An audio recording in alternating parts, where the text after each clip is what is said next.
But or then others that I are got so friends in student housing. Oh God, I just did that. You're welcome.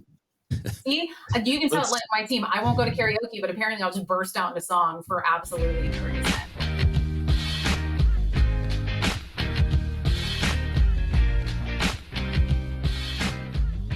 This episode of the Student Housing Insight Podcast is sponsored by the Guarantors. If you're an operator, you know the importance of a parental guarantor. Having parental guarantors legitimizes your rent roll. But have you ever tried collecting from a parental guarantor after their student skips out or they have to be evicted? How quickly were you able to recoup lost rent from that parental guarantor? The truth is, if things get to a point where a student skips out or is evicted for non-payment, the parental guarantor doesn't care about their credit score. There may have been a job loss or even a divorce. No background check is going to tell you which parent is about to leave their spouse or has an employer who is about to downsize. So how do you eliminate that risk? Reducing risk is like the top 3 responsibilities of a property manager. Well, the Guarantor's rent coverage product does just that. Not only will it ensure that you can quickly recoup lost rent, but it will also increase your prospect to lease conversion rate because you're not waiting on a parent to provide their information. This product makes so much sense for student housing assets, and that's exactly why I'm now advising my asset management clients to forget about parental guarantors and talk to the Guarantors. You can find more information about their rent coverage product as well as other risk reduction products they provide to the student housing industry by going to theguarantors.com/student. You can also find the link in the show notes.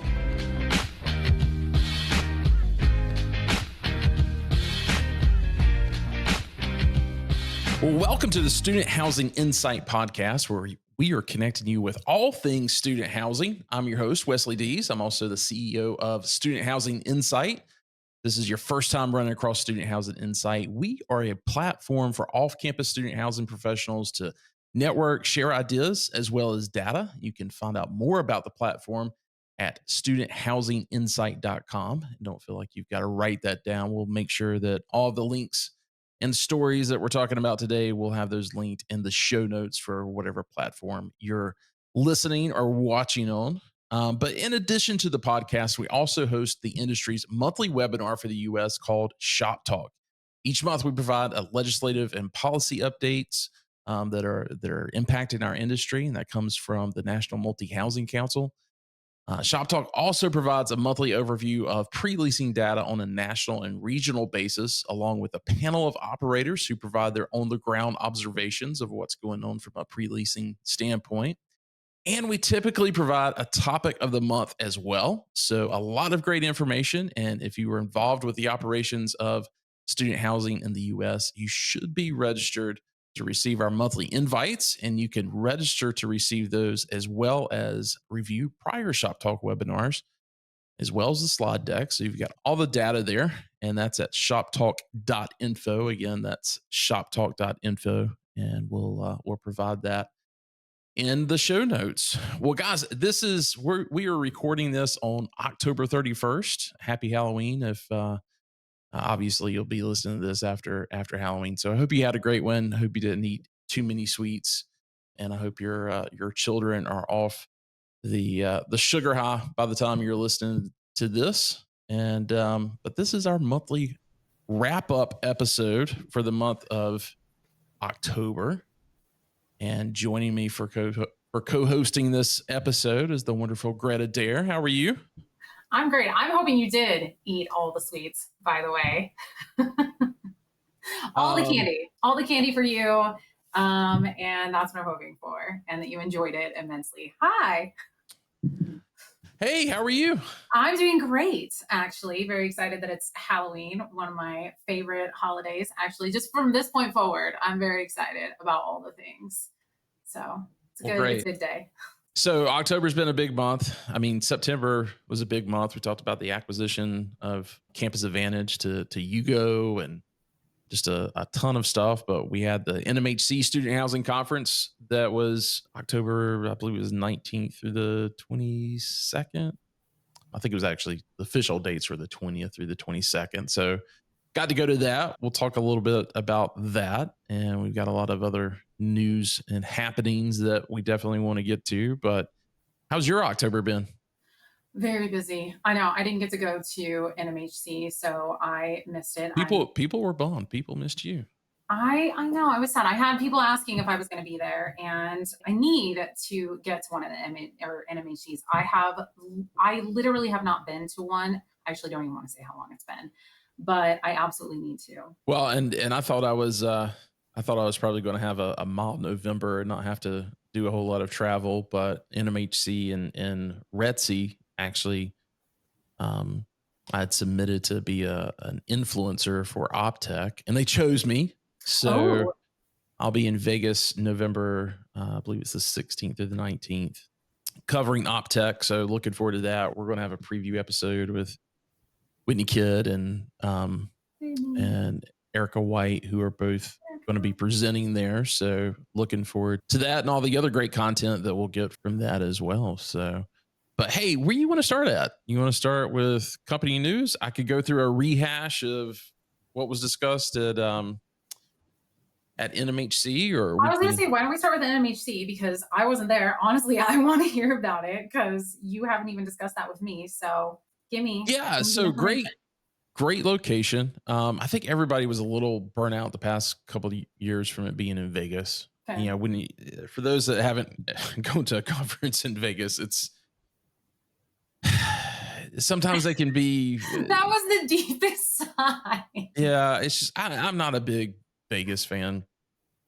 It's convenient. I mean, it both from getting there for the most part, but just you can pretty much stay in the same hotel for the entire week and Not go anywhere. not, Vegas is not your vibe, Wes. yeah, and I'm just that's not me. It's just not me. I've got to get out and do some things and see sunshine because there's plenty of it in Vegas, and just with the way the conference centers are set up within the hotels and everything, it's just hard to do that.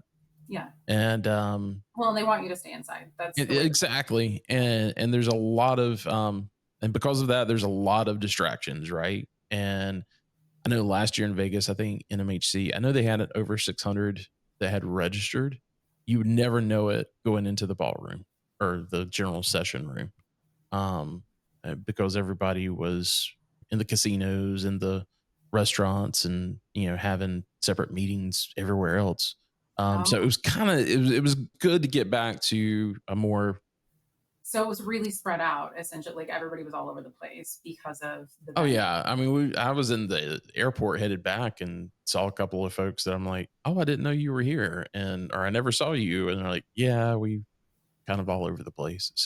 Yeah. So I think from and plus, there's always going to be at least one conference that's going to be in Vegas that people have to go to, and so when you end up having to double that up, because OpTech was also there last year, and OpTech's just gotten so big that Vegas is just one of the few places that they can actually do it, and I don't know that that'll be changing anytime soon. But no, we this one was in Scottsdale, great location at Gainey Ranch, and yeah, no complaints from that standpoint. Not that I would have voiced those complaints anyway until next year, but it was a great venue. We also had our TopGolf mixer, and Mhm. I didn't know exactly how that would go because when we did it the first year, it was in Vegas. The conference was at the MGM. The TopGolf there is directly across the street from the MGM. Yeah, I remember Yeah, you saying that you weren't sure how it was going to go. yeah, and I think we had 100 or so registered, maybe 80 showed up. A lot of people showed up that didn't register. A lot of people that registered didn't show up. Yeah, but it was a good event. Same thing the next year, although it was at I think we were at the Aria is where the conference was at, and so it was still really good. This one was like a mile and a half away from the Hyatt Resort, so I was really kind of concerned as to, okay, are people going to get in their Waymo? Oh yes, Waymo. I had my first experience with Waymo because That you did tell me, but then you mentioned it and then you told me nothing else. You were just like, I and rode my first Waymo. And I was like, and then you did nothing. Oh, well, it's I've got a video. Maybe we'll insert it here and show everybody. But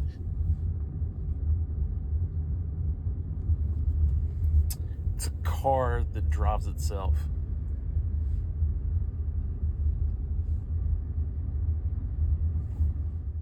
Man, so incredibly efficient and clean and everything else. And it And you was a didn't get much stuck more. on it and then end up on a freight carrier that took you someplace else. I, That's a Silicon Valley reference for anyone that watches that show, by the way. there was, I'll have to admit, there was twice I did have to call support. The first time was just What? I was sitting in the front seat and the seat belt was stuck and I couldn't get it. Okay, you just said all this positive stuff, and you had to contact support twice while in this Yeah, autonomous but it was a vehicle. pleasurable experience. Like, yeah. Getting If you're in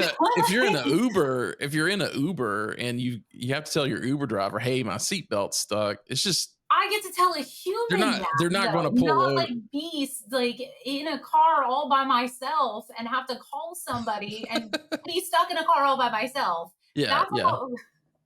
Well, and I was kind of concerned. So it was me and Joanna Rail. She was in the back and it was stuck. Was it Joanne or may have been Shay? I can't remember. But anyway, my seatbelt got stuck and I was like, okay, I don't want to hear it screaming at me the entire time. So I had to call customer service or whatever it is.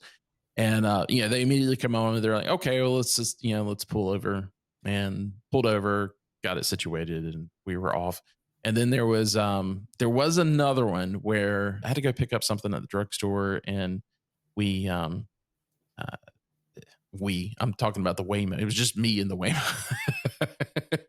but we but anyway, the Waymo ended up couldn't really figure out how to navigate the parking lot because and looking at the GPS, I could kind of figure it out. So it whips back around and then it actually found this shortcut through through a parking lot of an apartment complex, and I was just like, where in the heck is this thing taking us or taking me? And so I called customer service. I'm like, I'm just a little curious here. And the lady that was on the other line was like, yeah, it's just follow it for a couple more seconds. And sure enough, it did. It comes out on the other side of the parking lot. And then I realized it was missing this kind of congestive area of traffic on one of these other roads that it would have, if I had a bird's eye view, I would have done the same thing. So Oh, nice. it was pretty cool. So I was using like satellite feed to be able to note exactly. Oh, fun. I Okay. don't think it was satellite feed. I think it was just GPS Oh yeah, because data, but it's linked up to all of our immediate phone information, and yeah. we'll just let. So that was pretty cool. It's cool right now. I don't know how cool it's going to be in the future. And someone Minus the wants part to, where it locked you in the car, and had you not been able to. yeah. I mean, I'm fearful of where that technology could end up going, but as long as no one has any kind of It physically restrained you. mischievous, yeah.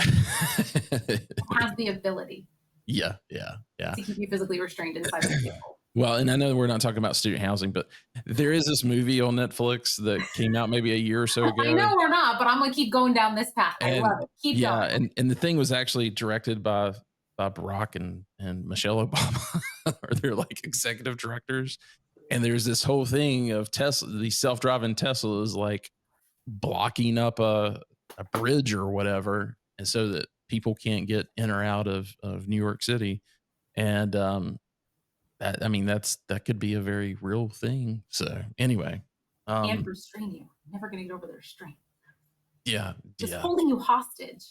yeah. So, but no, anyway, all right, off the Waymo. Okay, sorry.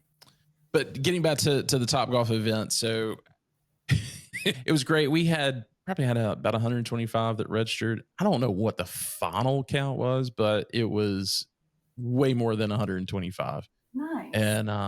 And it was, great to see so many people come out and support what we were doing this year, which was a little bit of a twist. And we were doing a silent auction to raise money for the How Are You Foundation and the College Student Mental Wellness Advocacy Coalition. And we've got some numbers that we'll release on ShopTalk for November, which is November 13th. So make sure you tune into that to see what the final number is.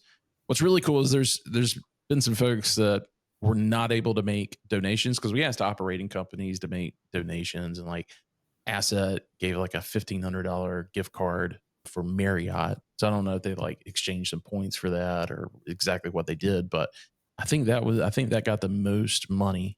And then of course, like 100% of that went to the to How Are You Foundation. And then we also had a bunch of stuff that was on consignment, a lot of sports memorabilia and stuff. So that was great. But we've had a few people that missed the deadline for donating, and they've come back and said, "Hey, Wes, what can we do? We missed the deadline." And they've just given very charitable cash donations. Big thanks to those of you that are doing that. Really appreciate it. And the How Are You Foundation is excited about it as well. So It's such an important cause. I do want to say, especially because we know of so many communities, so many different people who've been deeply affected by the worst parts of mental health, and for our residents that have been deeply affected by the worst parts of mental health. And it extends so far.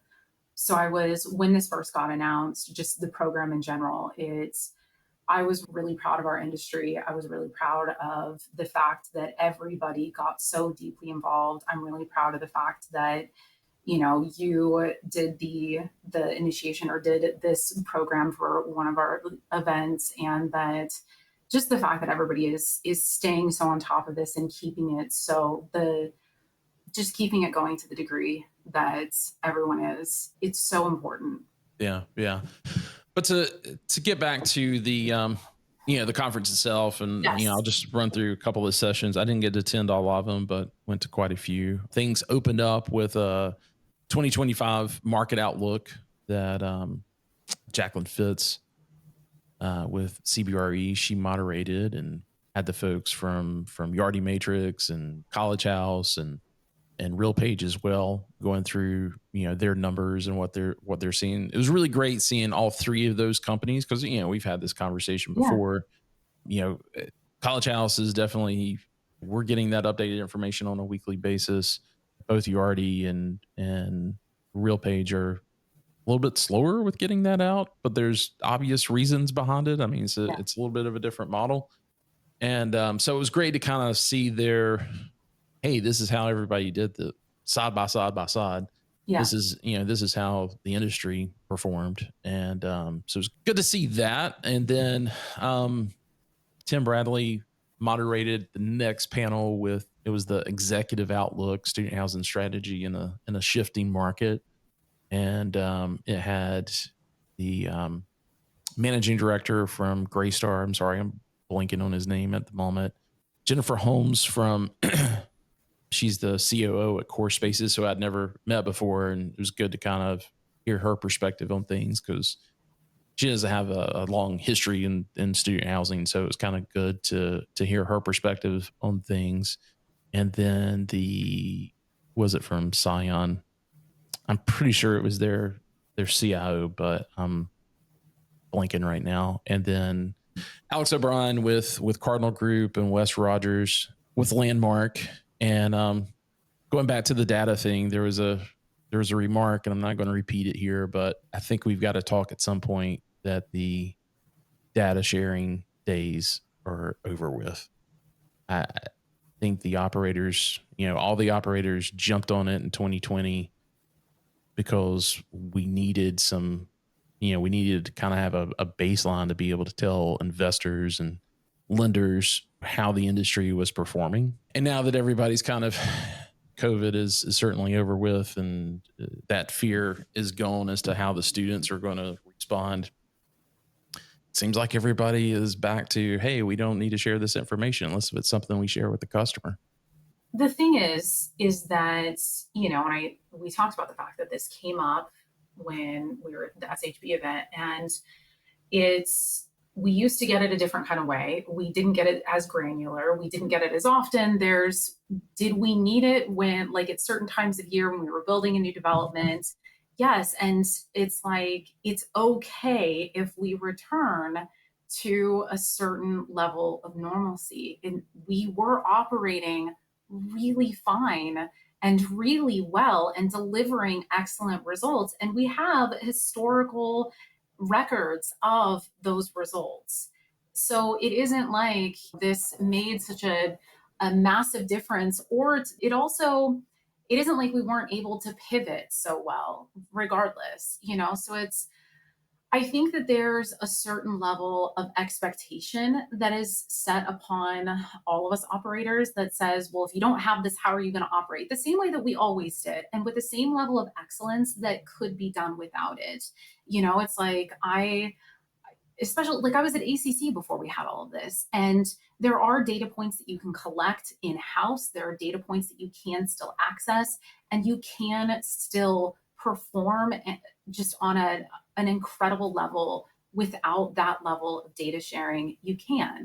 And it is going to require just having a different expectation, but it can be done. Yeah, where I differ on that to an extent, I mean, outside of the frustration that I know every property manager feels that they can't get a good idea of what the velocity of their competitors throughout the leasing season, what they're experiencing. I know that's frustrating, and it causes an extra level of work to, one, really know your competitors, and two, really uh, speak with your customers on, hey, who else are you talking to? Where else are you considering? And finding out how you really stack up to the customer. Yeah.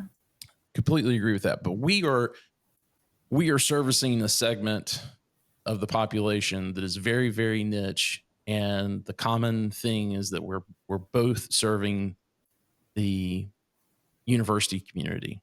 And I've met with a lot of university administrators over this past year that for the first time, they've got operators when they're, trying to understand from an admission standpoint and everything, they're being these off-campus housing departments, or excuse me, off-campus services departments are being asked by administration, well, hey, how much inventory do we know that the off-campus housing, that the private operators, how much they're forecasting, and they can't get a good number.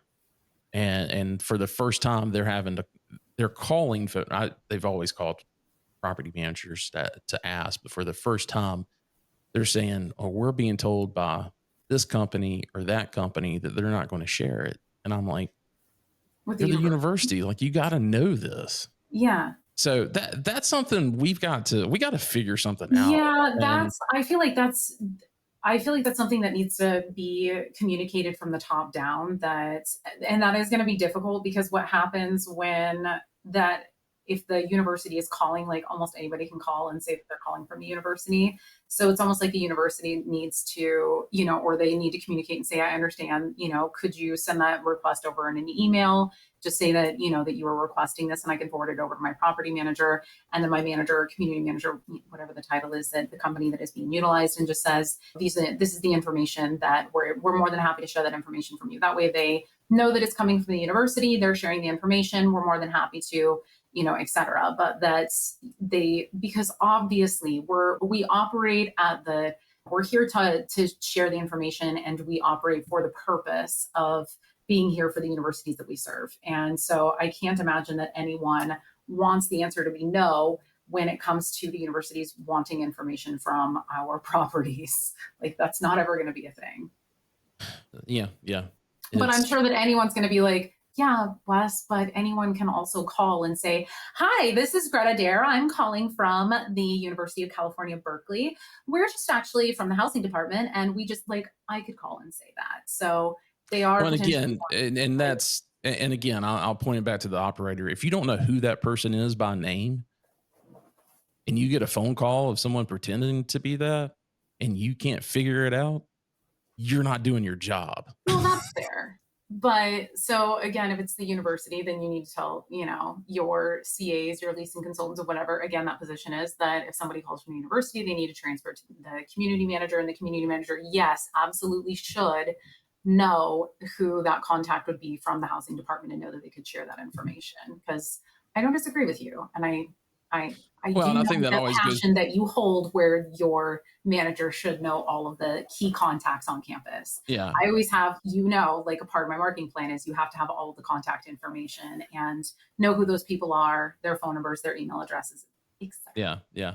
Well, and and try to offer some, some type of perspective on it. I think that's, not only should you know those people's names, but I think you also need to, especially as a community manager and maybe even a regional manager, but certainly a community manager, you need to be setting monthly drop-ins with those folks and just I saying, already knew where you were hey, headed with that. They have to have already an existing relationship in well, not place. just an existing relationship, but have those, those routine drop-ins and just tell them, hey, this is how we're doing from a leasing standpoint. Just want to let you know. And that way they don't even have to make the phone call. No, I don't disagree. I mean, even if they're like, hey, you don't need to come by every month, that's fine. If that works, then I can just send you an email update. If just let you know, like, this is what's going on with our community. The command that has gone out is that these things are not to be shared and to anybody. And I can tell you, at least with the companies that are, and I'm not going to mention names, but the ones that are taking that closed hand approach, those managers have been told that if you're found sharing this, you will be terminated. So, um, The only time I was ever given that instruction when I worked on site was and this was like way, way back when, like that was, that was a publicly traded company when there were certain pieces of information that we couldn't share. And it was because of the fact yeah, but that there was the concern again, for insider trading. there again, we don't have a publicly traded I know. I was company like, we don't anymore. even have any publicly traded There's companies any no, longer. There's nothing left. Yeah. and those companies where they were closed handed, it was for a lot of different reasons, but it was, the things that they were closed handed on, we at least eventually would get that information. You may come after a quarterly earnings Mhm. statement or whatever, but you would eventually get that information. Yeah. And now we just don't. Yeah. At least on a property by property basis. I do like what College Houses has been able, the shift that they've been able to do, where we can get it at least on a market level. Now, again, how accurate that data is, yeah, I think we've all, because some companies are not participating.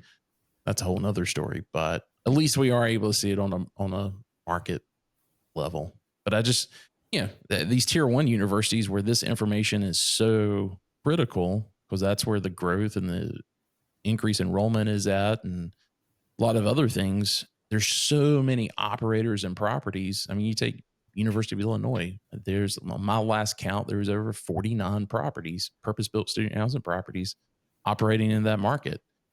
Is an off-campus housing or off-campus services administrator supposed to keep up with 49 different property managers?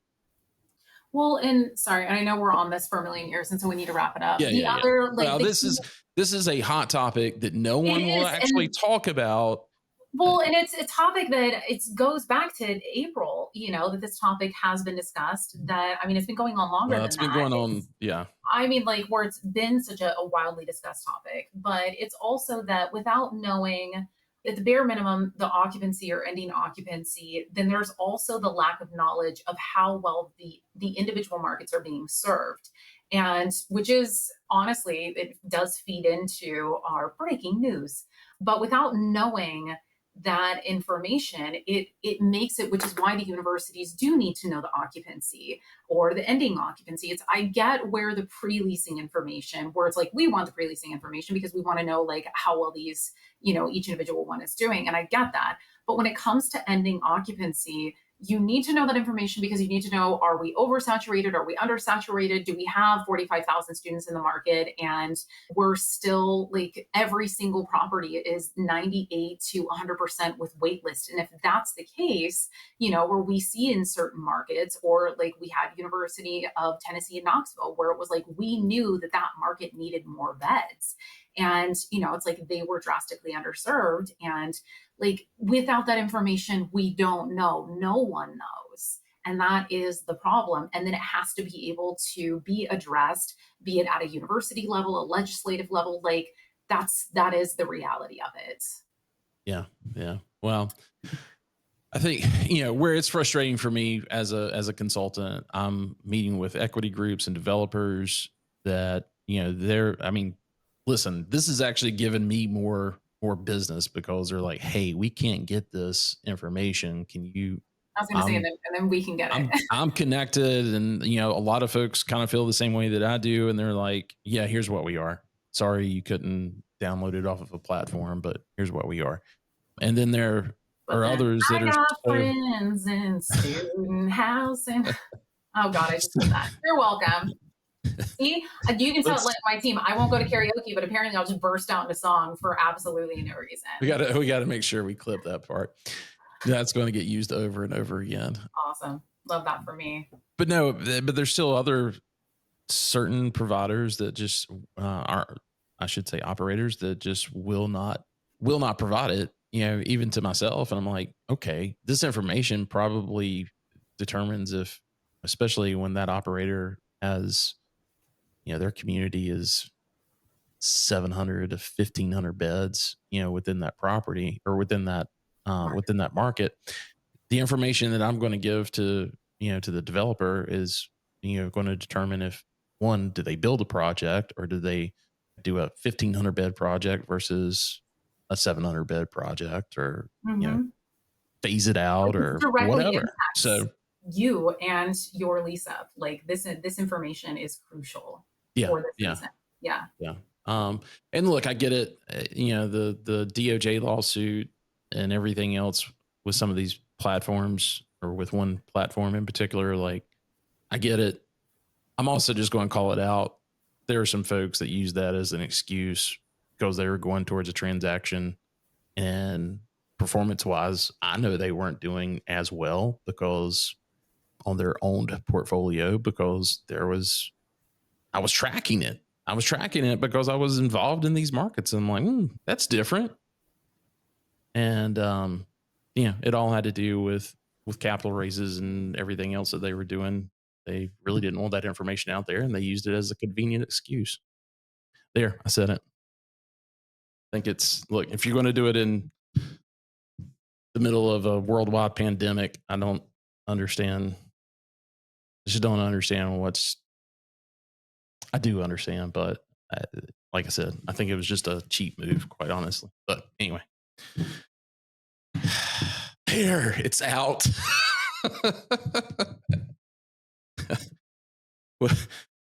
Moving along now, back to NMHC and some of the other sessions that I think is definitely worth talking about. I want to move on to the second day, and there was smarter strategies harnessing AI and analytics to drive performance in student housing. Fantastic group. Whitney Kidd, who I mentioned earlier, we're going to be talking about OpTech here in the next week or so. Karina's, I think I'm saying her name right. She's VP of Centralized Services, I believe, at Cardinal. She was on it. Joe Goodwin from Asset and Erica White from Article. And man, there were so many notes that I took away from that. If you weren't there, you really missed it. I think that was probably the whole highlight on the second day. But That's a great topic, genuinely. yeah, yeah. Well, of course it is. And, Yeah. I had a couple of conversations with them afterwards, and there's still a ton of questions I've got for them. And hopefully we'll talk about some of those on this OpTech preview episode that we've got coming up. But also W Collective, speaking of Erica and Whitney, they also hosted a lunch on that second day for everybody to kind of catch them up on what was going on with the W Collective. So that was great. And then there was our keynote. Was that on the first day or the second day? Let me go back to my notes here. Pretty sure that was on the first day. Yes. Yeah. I can't even pronounce this guy's last name, but pretty big deal in DC in those circles. But he's the principal of Trilogy Advisors LLC, National Security Senior Fellow, Foreign Policy Research Institute. But He really kind of broke out. I mean, I came away from it thinking, gosh, we're headed towards World War III. But and so that was a little bit depressing, but just the insight that he gave on what's happening in all of these trade talks and geopolitical spheres, and kind of what, some of the risk could be if certain things go certain ways. And it really got into the whole BRICS, you know set of countries, and what they're doing from a economical standpoint. And it was very intriguing. I mean, I follow a lot of that stuff anyway, but he really dove into it and had some fantastic data. If you were at NMHC and you didn't see that session, his slide deck is available on the website at NMHC. And so if you were registered, you should have access to that. But I am sad I missed that. that was really, really good. I'll share the deck with you, but it's sorry, NMHC, if that's against rules. No, we won't. He won't share it. It's fine. But well, I mean, without John's background, or his narrative around it, I don't know that it would come off the same way. But once you look at these graphs and charts, and hear his interpretation of it, it's like, oh wow. So well, because I followed it intensely, so I'm really, really excited to see, even if it's just the slide deck. Like, I'm very sad I missed that. yeah. But outside of that, I mean, some of the other stuff was more so on just how development and transactions and stuff are going to be, kind of what the forecast looks like the end of this quarter, first of 2026. And yeah, it's going to be interesting. I think everybody was kind of waiting on how things are going to look from an occupancy standpoint, and we know the answers to that now. And so some things that were getting teed up are definitely going to happen, and some of them probably aren't going to happen. So it was not the banner year as I think most people were kind of expecting. We have returned to normal, and I think we're all trying to figure out what normal looks like. Because when you talk about something that's been happening 3 or 4 years in a row, I think everybody is a little blindsided to seeing something that, even though it's still a big increase as far as national occupancy and everything else compared to 2019, certainly 2018, it's something that I think everybody is like, okay, where is this headed? So we will continue to keep you updated here at Student Housing Insight. And I think the best place to really get info on that is our Shop Talk webinar each month. Typically the second Thursday of each month. Sometimes we have to adjust it a little bit, but that's typically it. Go to shoptalk.info to register, and you'll receive all of our invites. Hey, I want to move on to some news. Do you have anything you want to pick first? I do. I want to do breaking news. This is a big one. So if you're still here and you're still with us, we have breaking news in student housing. And I am very excited about this. And so I've been sitting here really excited about this because I found this, and this is actually really, really huge for a lot of reasons. So do you like how I'm not even waiting? I'm just like, I'm going first, and it's with the breaking news. Well, I mean, let me tee this up a little bit. You grew up in California. California is close to your heart. And for the rest of the country, some people have a lot of frustrations with California, and people that are from California have a lot of the same frustrations. Yes, which is why it's big news. But it is the biggest state in our country. It's also, what is it, fourth largest, fifth largest GDP in the world, something like that. So it is a huge economy and a lot to manage. And it also has an enormous school system. And so it's a lot to take on. And I think a lot of people don't necessarily always think about how enormous the state is, how enormous the economy is.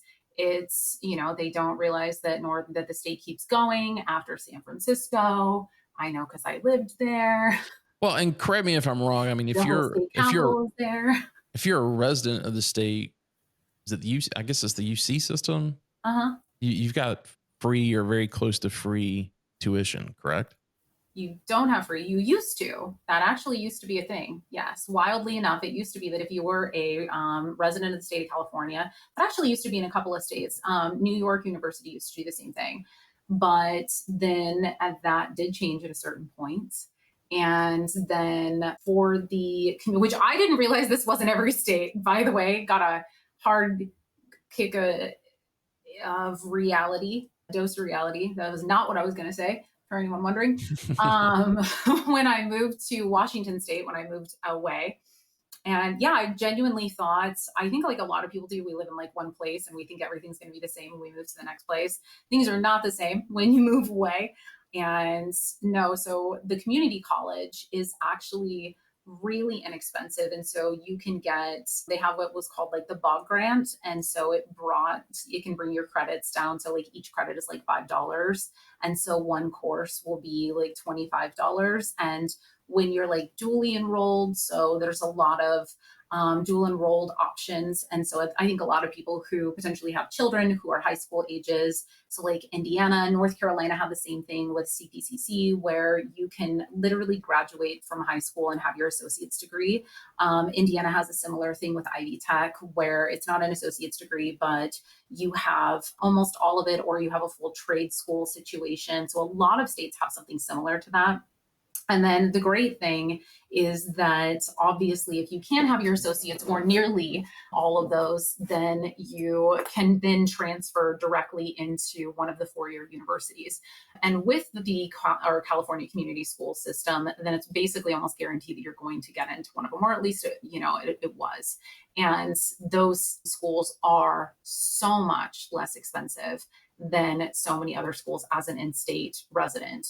And so it does really make a big difference. And yes, as we know, they're really highly rated.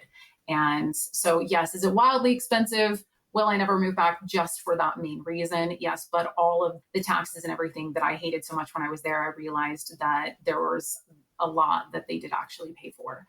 And so now can I go into my well, I want to finish teeing this up a little bit more, because I mean, we've been covering this on the podcast for quite a while. And just with the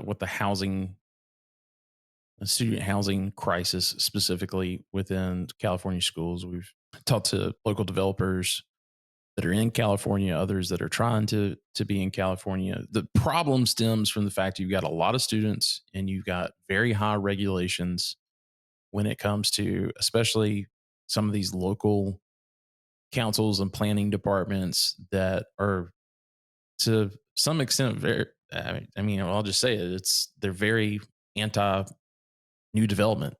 And for better or for worse, that ends up obviously causing a lot of problems when you're trying to push everybody in your state to go get a 4-year degree. Man, I could go down a rabbit hole with that. But anyway, this is some of the headlines from not just past year, but how bad is California's housing crisis? A first in the nation bill would let students live in cars. So we're talking about passing legislation to allow students to live in cars so that they have a place to lay their head at night. I mean, this is taking heads and beds to a whole nother level. And that's what they were talking about in California. And so thankfully there's been some new legislation that was passed in the past month and signed by the governor. And now this is where we come to you and say, tell us all about it, Gretta. New California laws address student housing shortages. So many of the nation's largest public university system, as you just mentioned, live in their cars, campers, and cheap hotels. And as we mentioned, this is something that we have addressed before. I did my first video podcast. What was it? In June. That's right, it was in June because I was in San Diego. So this is a huge deal that will deeply affect multiple markets, mine in there in USC included. At less than 18,000 per year, tuition at the University of California, Berkeley is cheaper at some other, or yes, than some other US institutions of higher education. But finding an affordable place to live in this leafy but crowded college town is another matter. Up and down the state, California college students, desperate for roofs over their heads, have taken up residence in sedans, trailers, cheap hotels, and their parents' homes. Governor Newsom recently signed a package of bills that aim to encourage construction of more student housing using the same kinds of policy strategies that public officials are using to increase affordability in the state's most expensive cities. So essentially, the overall point of all of this is the latest policy changes come as cities across the states are required to plan for millions of new residential units by the end of the decade to increase affordability and keep residents from moving to cheaper areas. So this will undo the red tape essentially, because that's the biggest issue that we all know everybody faces in that area. But it also assists with affordability because there's three total bills that passed. So the student housing laws aim to promote student housing developments in dense walkable areas. The most ambitious, Assembly Bill 893, streamlines the development of private mixed income and affordable housing projects in campus development zones within a half-mile radius of colleges. Assembly member Mike Fong, who sponsored the law, said in a statement that it would allow, quote, students to focus on their education rather than where they will sleep at night. Imagine. The other laws tackle barriers to building student living quarters at particularly housing-starved institutions. AB 357 aims to ease red tape and clear hurdles to the construction of student housing projects in coastal areas, such as the UC of California at Santa Barbara and the University of California at San Diego. The Student Homes Coalition said residences at schools in the coastal zone have historically been blocked or delayed because they have been subject since the mid 1970s, and most people there know that and have dealt with it, to an extra layer of approval by the California Coastal Commission. So this is the part that I thought was amazing. Student Homes Coalition. Kate Rogers, a recent UCL graduate, became a student housing activist as a sophomore when she realized that conversations about declining college affordability rarely touched on housing.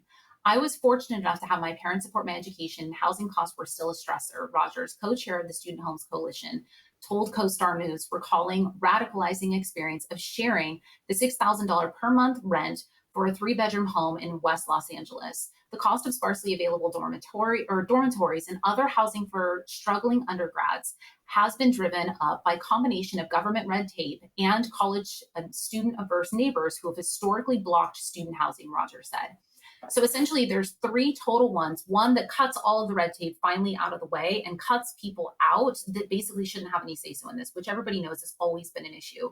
But then the other two also assist in providing and adding students to the affordability options in other areas. And as far as I'm concerned, Assemblymember Fong is one of my new favorite people in the entire universe. And I am very excited that he exists because this is huge, because there is a student housing crisis in the state of California, and it is deeply, deeply impacting all of these students. I actually have a master lease. And we have a plethora of student housing developers that are chomping at the bit to get into California, and they have not even considered it because of all of this regulation. Can't do it.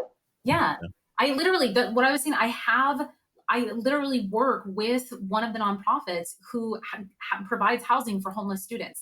So this is huge. That's the thing. Housing is so desperately needed. This is something that I feel extremely passionately about. We need housing, and housing when people are getting educated, this is huge. I'll tell you, most of what's being done in purpose-built student housing now, I remember a day where you could take everything from concept to digging up dirt within 24 months. That doesn't happen anymore. No. It's typically 36 months in most markets. In California, you can take that out to a decade. I'm not saying that that's the same in every situation, because you and I do know some companies that have done a really great job of fast tracking this, but for most developers that have the experience within off-campus housing, it just they just won't even look at it. They won't even take time to look at it because they're like, yeah, I'm not dealing with that. So It's too much of a pain. Yeah, and it's just the development in general all over the state. It's been a major complaint that's happened consistently. It's and there's red tape that makes sense when it comes to different areas of housing, residential housing, multifamily housing. Like there is red tape that makes sense. There's red tape that I agree with. But this whole area, it genuinely never has to me. And so I'm very, very excited about this. and that wasn't NPR that that Greta was reading from. That was from CoStar, and they are only one of two articles that we've even been able to find on this. Yeah, it really wasn't everywhere. That's why, and I'm like, and this came out, what was the first one that we saw was, we said it was October 14th, I think it was, and then this one was Yeah, October 15th. Newsom signed the bill on the 13th. Oh, that's what it was. Yeah, I mean there's been some thing, like the Politico article that we had up here that covered Rep Fong's his sponsor of the bill that came out in April. But when it comes to the rest of the industry, and I think I know why. I think think think everybody wants to kind of keep it a Keep it under wraps. secret. So I that don't I know. thought about that. So that they Yeah. could take advantage of it, because if not enough people know about it, then they don't have to worry about more developers starting to like jump in.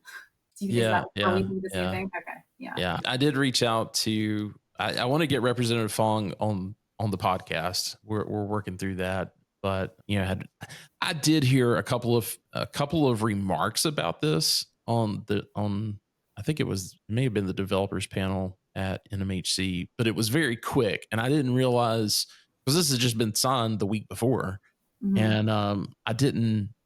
And I think I had another conversation with Jason Taylor at Annex Group earlier in the summer. I think we were at the Star Res conference together, and I think he mentioned something to me about it then, but I didn't really grasp, this three distinct laws and just how this kind of it seems to really blow the gates wide open on these developments. So, and while we're on California, I don't know if you want to. Hopefully, you're okay with this. I'm not trying to push us off that subject just yet, but I thought this Oh yeah, was no, we covered fantastic. This actually, it was announced in September, but we didn't catch it in September's. But this adaptive reuse project moves forward at 5150 Pacific Coast Highway in Long Beach. This is an office building, 1980s offices that are going to be converted into student housing for it was a which system or yeah so yeah Cal State Long Beach it. Yes. is the campus that will be serving. So that project is with Fountain Residential, and excited to see that happen. I want to see more of these conversions because there is so much office space around this country that is never going to come back, that I Yes. think a lot of it is in really good position to some of these campuses. And so excited to see this come together. Maybe we can have someone from Fountain come on and explain the project in a little bit more detail. But yeah, so that's also happening in California. This is really, really exciting. I think that this is, so when you brought this up, it and asked me about it, it's obviously something that I always felt like we should be trying to reuse buildings as much as possible wherever possible, as opposed to tearing them down and building something else up. I felt like the community would respond well to it. I felt like the students would respond well to it. And then, especially after COVID happened, and like you said, that we had, because again, we've talked about that before, where all of these office buildings ended up not getting used. They really are excellent spaces because all of the plumbing's already there, the electrical work is already there. And so, in the event that the building structure actually makes sense to be able to make that conversion, you do have a space that could ideally potentially work out for housing in a really kind of wonderful way to be able to be reused. And so I love that. I'm very excited to see the final project and see how it turns out. And then, same as you, it's to potentially see more and more of this, because I think that, recycle, reuse, man, wherever possible. Yeah. Yeah. If there's one place to do that, California makes the most sense, right? Yeah. There was one other project I had on here. We'll talk about it really quick that I thought was pretty significant. I don't like, look, go subscribe to studenthousingbusiness.com and make sure you get their emails. I think it's very interesting to look at the deals that are getting done and the financing and everything else. But I'll be honest, it's a lot of that's, it's just, it's kind of a brag thing of, hey, here's what we're doing. So I love that. I take a lot of joy in it, but I don't know that it's something that's necessarily podcast worthy. So I'm not going to spend a whole lot of time on that with these monthly wrap ups. But the one I did want to call out is this Capstone Development, Colorado School of Mines complete 1,050 bed development in Golden, Colorado. So this is a big P3 deal, and just want to say congrats to them and Capstone Management Partners, and glad that deal has come to fruition. I always like to see if anybody's coming out with anything new and exciting in the way that they're building or what it is they're doing. Yeah, yeah.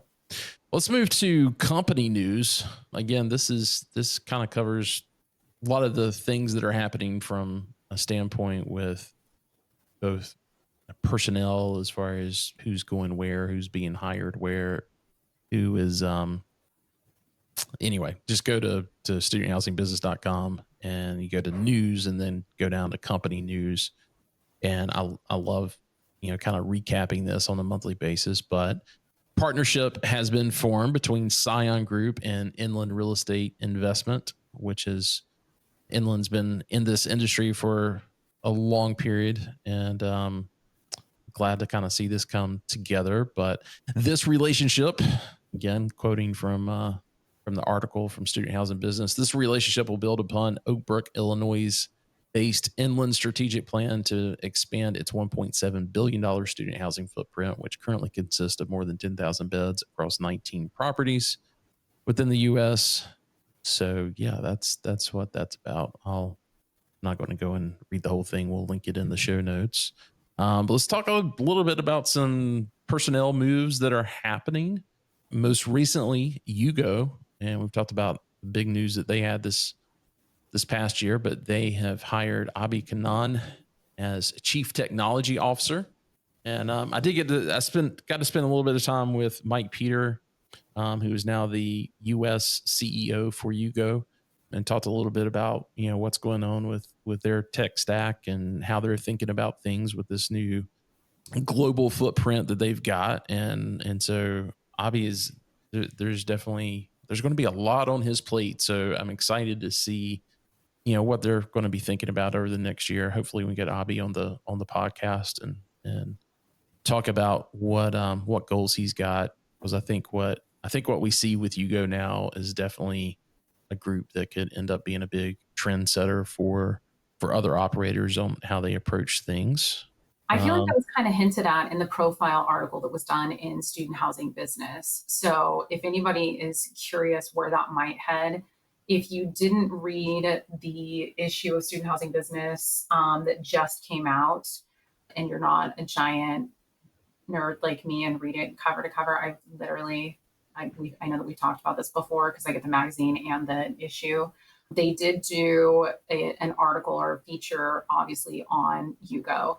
And I don't know if everyone knows all of the tech stack that is included already with Yugo and everything there. So it is actually worth taking a look at and reading, and just to kind of understand everything that is kind of involved in their whole company structure and organization, because I think it's really it is definitely fascinating and also really smart, honestly. I really loved learning more about just everything that they're involved in, and the way that they thought about that, the way that it's all connected. I just genuinely liked it a lot. So it's definitely worth checking out. Well, yeah, and you also have to look at their parent company, the Dot Group, Yep. which also owns student.com. And I wasn't revealing all the things intentionally.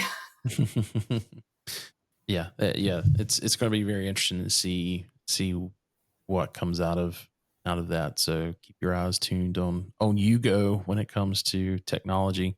So I also want to highlight another promotion within the industry, and Peak Made Real Estate promotes Sarah Sugarman to Director of Learning and Operations Integrations. I don't think I've ever met Sarah. Sarah, I'm sorry if we have, and I don't remember meeting. But if you're on LinkedIn and you follow all the folks within our industry, you certainly do know that Sarah has been in the industry for a long time and has kind of just worked that whole site level to not quite C-suite, but definitely executive within Peak Made over the years, and just super happy for her and wanted to call her out for that promotion. So congrats to Sarah. She started with Peak, she stayed with Peak, and I don't know how like that is not super common at all anymore. And like when we saw this and we went and looked at it, like loved that. That was very beautiful to see. So congratulations, without a doubt. Well, hey, that kind of does it for what I wanted to hit on. I think we've been going at it for an hour or so. So is there anything else you wanted to hit on? No. To wrap up October? Well, fantastic. I want to thank our sponsor for this episode and want to, we do have something else to talk about. Let's look forward here for just a second. Was just about to forget this, but hey, we've got LeaseCon, TurnCon coming up in December. Want to make sure that everybody is aware of that. Today, October 31st, so you've already missed it by the time this thing comes out. That's when our two things are happening today. So I don't guess it really matters, because you're just going to feel disappointed when I tell you. But the early bird pricing ends today, as well as our scholarship submissions for the 3 scholarships that we are awarding for LeaseCon, TurnCon. So sorry you missed that. Well, congratulations if you were awarded a scholarship. Yay. Well, just another reason to make sure you're following us on certainly on LinkedIn, but subscribing to our email list and everything else. You'll get those notifications. We will be making an announcement on Shop Talk for November 13th on who those winners are, and we'll have a little bit more of a preview into what's happening at LeaseCon, TurnCon as far as schedule at that point. Rich will join us for that. And that's December 8th and 9th in Charlotte, North Carolina. So easy place to get in and out of. We've got a great hub with American, and it's Charlotte is literally my backyard. And excited to see everybody. We will be doing our end of year mixer again. We're doing that at the public house. So just the next half block over from the Hilton Uptown, where the conference is being hosted by Interface. And looking forward to seeing everybody there. We're also going to be, for those, this is an invite only, but we'll be doing our Shop Talk Executive Summit the following day in Charlotte as well on December 10th. So if you've been involved with that, or you are an executive within one of these great operating companies that serves the student housing industry, reach out to me if for some reason you're not on our email list already. Excited to sit down and workshop some ideas for 2026. So that's what that is about. And do we have any other announcements? No. For future stuff? I don't think so. Yeah, I think that's it. Gretta, thanks so much for joining me. I'm liking this. I've got feedback from several people now that they really like having this kind of wrap up thing. So I love that. Again, it was something that we talked about doing for a million years, and we finally got to do it again. So I'm excited. I love it. Student housing news. Well, great. Well, guys, again, thanks to our sponsor for this episode. And if you will, please, if you're watching on YouTube or any of the whatever podcast app that you're listening to it on, please give us a like and make sure that you subscribe and send us to all of your colleagues. That is the best form of being able to help us out, is helping us with that reach, and let us know the topics you want us to cover. Anything else, Gretta? I think that's the third time I've asked you. Yeah, it's okay. All right. I still got nothing else. All right. Take care, everyone.